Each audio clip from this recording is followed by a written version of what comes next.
कल्याण डोंबिवली महानगरपालिका परिवहन उपक्रमाच्या गणेश घाट आगारात कर्मचाऱ्यांसाठी आयोजित करण्यात आलेले आपत्ती व्यवस्थापन, अग्निशमन, पूर विमोचन आणि प्रथमोपचार या विषयातील विशेष प्रशिक्षण शिबिर उत्साहात पार पडले.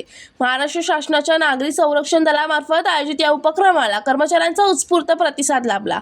आजच्या वेगवान आणि अनिश्चित परिस्थितीत आपत्कालीन प्रसंगांना सामोरे जाण्यासाठी आवश्यक कौशल्याचे कर्मचाऱ्यांना मिळावीत या उद्देशाने हे प्रशिक्षण देण्यात आले.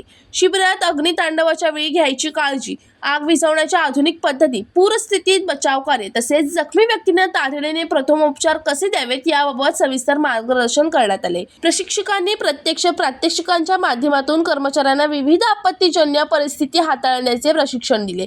त्यामुळे कर्मचाऱ्यांमध्ये आत्मविश्वास वाढला असून संकटमय तत्परतेने मदत करण्याची तयारी निर्माण झाली आहे. या उपक्रमामुळे केवळ कर्मचाऱ्यांचे कौशल्य वाढणार नाही तर नागरिकांच्या सुरक्षिततेलाही मोठा हातभार लागणार असल्याची भावना उपस्थितांनी व्यक्त केली. आपत्ती व्यवस्थापनाबाबत जनजागृती आणि सज्जता वाढवण्यासाठी अशा प्रशिक्षकांची गरज असल्याचे मतही यावेळी व्यक्त करण्यात आले. इस्माईल शेख, जनशक्ती कल्याण.